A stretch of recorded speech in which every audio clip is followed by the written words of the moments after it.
रागादिरोगान् सततान् शक्तान् शेषकाय प्रसुतान् शेषान् औत्सुक्यमोहारतिदाञ्जघान यो पूर्ववैद्याय नमोऽस्तु तस्मै। आपदां वार्तारं दातारं सर्वसंपदां लोकाभिरामं श्रीरामं भूयो भूयो नमाम्यहम्। नमस्कार, मी वैद्य परीक्षित शेवडे। सूत्र क्रमांक 9। अन्नस्य भुक्तमात्रस्य षड्रसस्य प्रपापकता मधुराद्यात कफो भावात फेनभूत उदीर्यते। षड्रसांनी युक्त असलेल्या अन्नाचं ज्यावेळेला आपण सेवन करतो त्यावेळेला आमाशयामध्ये गेल्यावरती पहिल्यांदा जो प्रथम पाक होतो त्याच्यामध्ये ते संपूर्ण अन्न जे आहे ते अच्छभूत असतं, ते थोडक्यात घन नसतं, एकूणच त्याला चर्निंग झालेलं असलेलं असा जो अन्नाचा पहिल्यांदा सुरुवातीचा भाग आहे ज्याच्यामध्ये ते संपूर्ण माधुर्य युक्त होतं। आणि कफवर्धक जर का आहार असेल, विशेषतः मधुर, आम्ल, लवण, पिच्छील, द्रव, स्निग्ध इत्यादी गुणांनी युक्त असलेला आहार असेल तर विशेष रूपाने कफाची वृत्ती ते करतं। आणि जर का तशा पद्धतीचा आहार जर का नसेल तरी सुद्धा हा अवस्था पाकांचं हे सगळी वर्णनं येत असल्यामुळे कफाची तिथे उत्पत्ती झालेली आपल्याला दिसूनच येते। पण या सगळ्या ह्याच्यामध्ये सगळ्यात महत्त्वाची गोष्ट अशी आहे की आपण आहार घेत असताना सुद्धा कुठल्या रसांचं कधी सेवन करावं ह्याची जी वर्णनं आलेली आहेत, ह्याचे जे नियम आलेले आहेत, त्याचं देखील कारण हे आहे की अवस्था पाकानुरूप त्याचं पुढे काय होणार आहे याचं आपल्याला स्पष्टीकरण त्याच्यामध्ये मिळतं। सूत्र क्रमांक 10।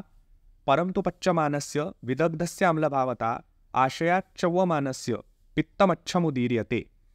याचा अर्थ मधुर पाक झाला, पहिला अवस्था पाक झालाय, आता द्वितीय अवस्था पाकामध्ये काय होतंय तर हा संपूर्ण आहार जो आहे तो विदग्ध असतो आणि अम्लावस्थेमध्ये जातो। आता या विदग्ध या शब्दाचं स्पष्टीकरण हे पुढे टीकेमध्ये आलेलं आहे, तरी सुद्धा आत्ता फक्त उल्लेख करून ठेवतो की पक्व आणि अपक्व अशा दोन्ही गोष्टी मिलित असल्यावरती ज्याला म्हटलं तर त्याला विदग्ध असं म्हटलेलं आहे ग्रहणीमध्ये सांगताना। याची स्पष्टीकरण पुढचे जे रिस्पेक्टिव्ह वक्ते असतील ते आपल्याला देतीलच। पण आमाशयातून आता तिथे अन्नाचा थोडासा तो जो एकूण आपण म्हटलं फेनभूत असलेला कफाचं उदिरण झालं, त्याच्यानंतर खाली ढकलला गेल्यावरती पुढे आता पित्ताचं उदिरण होताना आपल्याला दिसतं की तो ग्रहणीमध्ये आल्यावरती आम्लतेच्या प्रभावाने पित्तमच्छमुदीर्यते असं तिथे सांगितलेलं आहे। हे विशुद्ध पित्ताची जी उत्पत्ती आहे ती तिथे होणार आहे। याच्यामध्ये विशेषतः आम्ल हा जो रस आहे तो तिथे आपल्याला प्राधान्याने दिसून येईल। सूत्र क्रमांक 11। पक्वाशयं तु प्राप्तस्य शोष्यमाणस्य वह्निना परिपिंडितपक्वस्य वायुस्यात कटुभावतः। याचा अर्थ आता ग्रहणीतून परत अजून खाली ढकललं गेलेलं आहे, त्याच्यानंतर मग काय होतंय, अन्न पक्वाशयामध्ये पोहोचलंय। पक्वाशयात पोहोचल्यानंतर अग्नीद्वारा इथे महत्त्वाचा शब्द लक्षात घेण्यासारखा असा आहे की शोष्यमाणस्य वह्निना। टीकेमध्ये याचं फार छान वर्णन दिलेलं आहे। चक्रपाणी असं म्हणतात की शोष्यमाणस्य वह्नी इति यद्युप्य ऊर्ध्वदाह क्षमो वह्नी तथापि अस्य अधोगतस्य वह्निना शोष्यमाणत्वं शोष्यमाणस्य इति कृतम। याचा अर्थ आपल्याला माहिती आहे की नैसर्गिक गती जी आहे अग्नीची ती ऊर्ध्व गती आहे। मग जसा मगाशी आपण सिद्धांत बघितला मागच्या सूत्रांमध्ये, तर त्या सूत्रामध्ये जसं एका भांड्यामध्ये ठेवलेला तांदूळ आणि पाणी ह्याच्यापासून भात बनवण्याकरता ऊर्ध्वगतीने असलेला तो जो अग्नी जाणार आहे त्याच्यामुळे तिथे वरती जे आहे तो त्याचं पचन होणार आहे, त्याचप्रमाणे त्याच चुलीमध्ये जर आपण बघितलं तर शोष्यमाणस्य वह्निना हे अधोमार्गी असलेलं आहे कार्य त्याचं। कशा पद्धतीचं तर त्यातून जे काही लाकूड जळलेलं आहे त्याचा कोळसा वगैरे हे जे मलस्वरूप उरत आहे त्याच पद्धतीने सांगत असताना इथे सांगितलेलं आहे की पच्यमानस्य इति पदम परित्यज्य शोष्यमाणस्य इति कृतम। आधीचं जे पच्यमान आहे ते आता झालं, आता शोष्यमाणस्य असं सांगितलंय कारण आता परिपिंडित पक्वस्य इति परिपिंडित रूपतया मलरूपतया पक्वस्य, म्हणजे आता मलाची उत्पत्ती होत असताना त्याचं परिपिंडित अवस्थेमध्ये उत्पत्ती होणं हे जे काम आहे ते सुद्धा अग्नीच करतं असं सांगितलेलं आहे। पुन्हा एकदा क्लिनिकली लक्षात घेण्याची गोष्ट अशी की आपल्याला ग्रहणीचे रुग्ण बघत असताना वेगवेगळ्या प्रकारचे मलाचे प्रेझेंटेशन्स बघायला मिळतात। विशेषतः ग्रहणीच्या रुग्णांना ही गोष्ट फार डिटेलमध्ये विचारणं गरजेचं आहे आपल्याला नीट चिकित्सा करायची असेल तर, की ज्या वेळेला टॉयलेटला होते, मोशन्स होतात त्यावेळेला ते कशा स्वरूपाचे होतात, शौचाला झालेली असते ती बांधल्यासारखी असते का, आणि आपण थोडंसं याच्यावरती सर्च करून बघितलं तर आपल्या लक्षात येईल की वेगवेगळ्या प्रकारचे स्टूल्स कशा पद्धतीने असतात ह्याच्या ॲम्पल स्लाइड्स आपल्याला दिसतील। मग ते पिक्टोरल सुद्धा दिसतील किंवा काही याच्यामध्ये ॲनिमेटेड सुद्धा दिसतील, ह्या अवेलेबल असतात. तर ह्या गोष्टी लक्षात घेत असता पॅलेट्ससारखे पडतायत का शौचाला होत असताना, किंवा पाण्यासारखी शौचाला होतीये का, किंवा चिखलासारखी शौचाला होतीये का, ह्या गोष्टी आपण ज्यावेळेला विचारता, आमच्या माहितीत असलेले काही वैद्य असे आहेत की जे चक्क रुग्णाला त्याला तो सांगता येत नसतो, ज्ञापक नसतो, ह्या गोष्टीचा विचार करत असता चक्क सांगतात की तू फोटो काढून आणलास मोशन्स कसे होतात तरी सुद्धा चालेल. ही थोडीशी अवघड असलेली गोष्ट आहे, काही लोकांना ती विचित्रही वाटेल, पण आपल्याला निदान पक्क जर का करायचं असेल किंवा चिकित्सा नीट करायची असेल तर त्याच्याकरता you will have to take a few steps ahead which are a little bit unconventional also at times. पण त्याने काम जास्त चांगल्या पद्धतीने होतं. दुर्दैवाने सध्या वेस्टर्न टॉयलेट्सचे कमोड्सचे वापर हे फार जास्त प्रमाणात होत असल्यामुळे हेही करणं आता तितकंसं शक्य राहिलेलं नाहीये. त्यामुळे किमान प्रश्न परीक्षेच्या आधारावर देखील आपण त्यांना हे विचारू शकतो, ज्या वेळेला परिपिंडित स्वरूपामध्ये मलाची उत्पत्ती होत नाहीये, याचाच अर्थ ग्रहणीची विकृती ही चालूच आहे. ज्या वेळेला ती झालेली दिसेल याचा अर्थ आपण कुठेतरी तिथे त्याच्यावरती विजय मिळवतोय. ही गोष्ट क्लिनिकली अतिशय इम्पॉर्टंट असलेली आहे की अग्नीचा व्यापार हा कशा पद्धतीने आपल्याला तिथे दिसतो. आता ज्याप्रमाणे आधी सांगितलं की लोकपुरुष साम्य सिद्धांतानुसार इथेही तोच विचार केलेला आचार्यांनी आपल्याला बघायला मिळतं. चक्रपाणींनी तीच गोष्ट टीकेमध्ये थोडीशी स्पष्ट करून सांगितली आहे. थोडक्यात काय तर ह्या तिन्ही सूत्रांमध्ये आपल्याला मधुर, अम्ल आणि कटू ह्या 3 अवस्था पाकांविषयीची माहिती दिलेली आहे. चक्रपाणी टीकेमध्ये हाच विषय थोडा पुढे वाढवतात आणि जशी आपल्याकडे पद्धत आहे की पूर्व पक्ष आणि उत्तर पक्ष या पद्धतीने आधी प्रश्न निर्माण करायचा आणि नंतर त्याचं उत्तर देणं, ही गोष्ट लर्निंग प्रोसेस या दृष्टीने खूप महत्त्वाची असते. चक्रपाणी असं म्हणतात पुढे की एवमीदृशः षड्रसस्य अवस्थापाको भवति ननु यदि त्रय अवस्थापाकवशात षण्णामेव रसानां कफादि कर्तृत्वमुच्यते तथा कटुतिक्त कषायाणां विपाका प्रायशा कटु इत्यादीनां यो विपाक उच्यते स विरुध्यते अवस्थापाकेनैव बाधित्वात् मा एवं. याचा अर्थ पहिला पूर्वपक्ष काय म्हणला गेला इथे की तुम्ही तर इथे सांगितलं की 6 रसांनी युक्त असलेलं जेवण जेवलात, पण त्याच्यानंतर जो पहिला अवस्थापाक होतोय की ज्याच्यामध्ये आपल्याला दिसतं की मधुर अवस्थापाकामध्ये म्हणजेच मधुर रसाचं प्रायण उदिरण तिथे झालेलं आपल्याला दिसतंय किंवा तिथून कफाचं व्युत्पत्ती झालेली दिसतेय.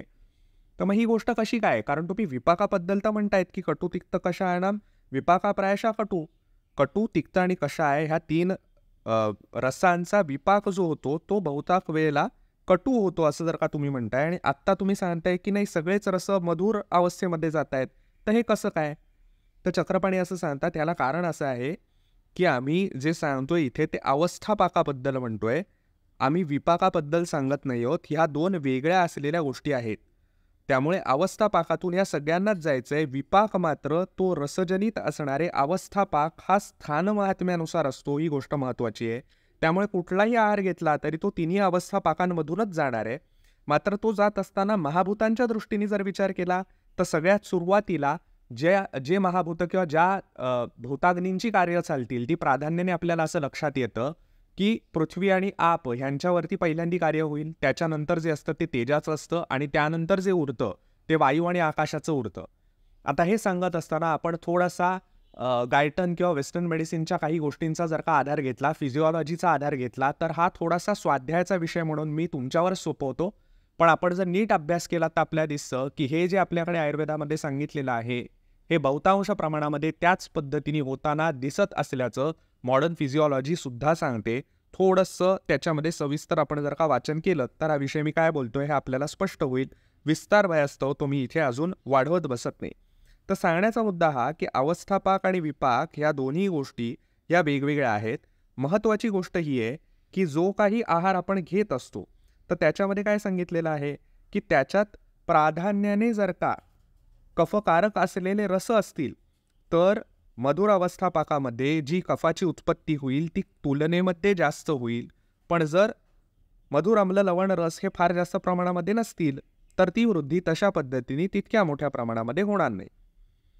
पुढे चक्रपाणी म्हणतात अन्येत्वाहु यत् अन्नस्य अग्निसंयोगात मधुराद्या अवस्थिकं भवति किंतु कफादिस्थानेषु मनुष्याणां स्वभावादेव मधुरादयो रसास्तिष्ठन्ति ते चान्नं स्वस्वभावं नीत्वा कफादीन जनयती उक्तम ही तंत्रांतरे. आता तंत्रांतराचा संदर्भ देत असताना पुढे हेच सूत्र जे मी मगाशी म्हटलं की स्थान महात्म्यामुळे हे प्राधान्याने होताना आपल्या दिसतं असंही काहींचं मत आहे. तंत्रांतरातलं सूत्र असं आहे, मधुरो हृदयाद ऊर्ध्वम रसः कोष्ठे व्यवस्थितः ततः संवर्धते श्लेष्मा शरीरबलवर्धनः नाभिहृदयमध्ये च रसस्त्वम्लो व्यवस्थितः स्वभावेन मनुष्याणां ततः पित्तं विवर्धते अधोनाभ्यासु खल्वेकं कटुको अवस्थितो रसः प्रायः श्रेष्ठतमस्तत्र प्राणिनां वर्धते अनिलः. याचाच अर्थ आपण ज्यावेळेला नाभीच्या पासून विचार करतो त्यावेळेला नाभीच्या ऊर्ध्व असलेलं मधुर कफाचं स्थान मधुर रसाच्या प्राधान्याने, नाभीचं स्थान हे पित्ताच्या प्राधान्याने असलेलं की ज्याच्यामध्ये प्रामुख्याने आपल्याला आम्लरसाच्या बद्दल दिसतं, आणि नाभी अधो असलेली जी स्थानं आहेत ती वाताची स्थानं सांगितलेली असल्यामुळे कटू रसामध्ये त्याची अभिव्यक्तीही तिथे जास्त प्रमाणामध्ये होते. अशा प्रकारे तंत्रांतरात सांगितले हे चक्रपाणी सांगतात. तस्मात् विपाकस्त्रिविधो रसानां नात्र संशय इति इह तु तत्र इत्यादी ग्रंथार्थालोचनतया यथोक्त एव ग्रंथार्थो न्याय्यः तंत्रांतरे तु श्लेषुम पित्तगत मधुराम्लरसौ वर्णयन्ति ते कफात्यादिगताः रसाः अस्माकमपि पाकसहकारितया अनुमता एव.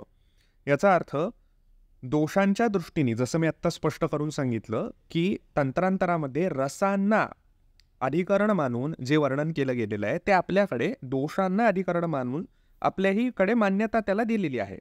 मग त्याच्यामध्ये आता पुढे काय तर यत्तु श्लेष्म जनकांश अवस्थापाके श्लेष्म कर्तृत्वमित्युक्तम तद अनुमतमेव एवंच श्लेष्मजनको अंशः आहारगतः स स्थानमहिम्ना तदाहारस्य मधुरतामापाद्य श्लेष्माणां विशेषेण जनयति ब्रूमः. याचा अर्थ मगाशीच जो स्पष्ट केला त्यानुसार जर का प्राधान्याने कफाच्या असलेल्या गुणांशी संबंधित असलेल्या आहाराचं जर आपण सेवन केलं, कफ वाढवणाऱ्या रसांचं जर का आपण सेवन केलं तर तो प्राधान्याने कफाचं वर्धन त्या त्या अवस्थेनुसार त्या त्या स्थानानुसार करतात. ही गोष्ट त्याला काही विरोधाभास नाही आहे, ती गोष्ट आपण मान्यच करू शकतो.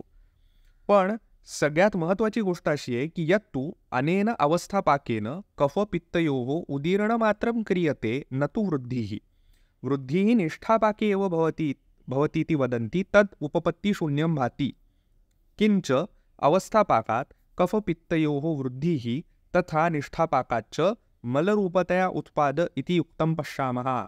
ही गोष्ट ही अतिशय डिस्टिंक्टिव्ह डेफिनेटिव्ह अशा पद्धतीची जी चक्रपाणी सांगतात की आपल्याकडे महत्त्वाचं काय आहे की अनेक लोक असं मानतात तंत्रांतरामध्ये की या ज्या सगळ्या उत्पत्ती होत असताना आपल्याला दिसतात त्याच्यामध्ये त्या त्या वेळेला त्या त्या अवस्थापाकामध्ये केवळ उदीरण होतं दोषांचं, त्यांची वृद्धी होत नाही असं जे सांगितलं जातं तसं मात्र नसून उलट त्या त्या वेळेला त्या त्या दोषांची वृद्धी होताना दिसते. म्हणूनच मधुर अवस्थापाकामध्ये सहसा असं म्हटलं जातं की जी लक्षणं एकंदर दिसतात, अनेकदा आपले जे सेमिनार्स होतात त्याच्यामध्ये थट्टेने म्हणण्याचा विषय असतो की पोस्ट लंच असलेलं जे लेक्चर असतं तर ते ज्याच्यावरती असतं त्याची फार मोठी संक्रांत असते. कारण मधुरावस्था पाकामध्ये असल्यामुळे तंद्रा आदी जी लक्षणं सांगितलेली आहेत कफाची ती श्रोत्यांमध्ये प्राधान्याने दिसतात. आता ही का दिसतात? कारण का तत्त दोषांची वृद्धी झालेली, उदीरण नव्हे तर वृद्धी झालेली आपल्याला तिथे दिसून येतं.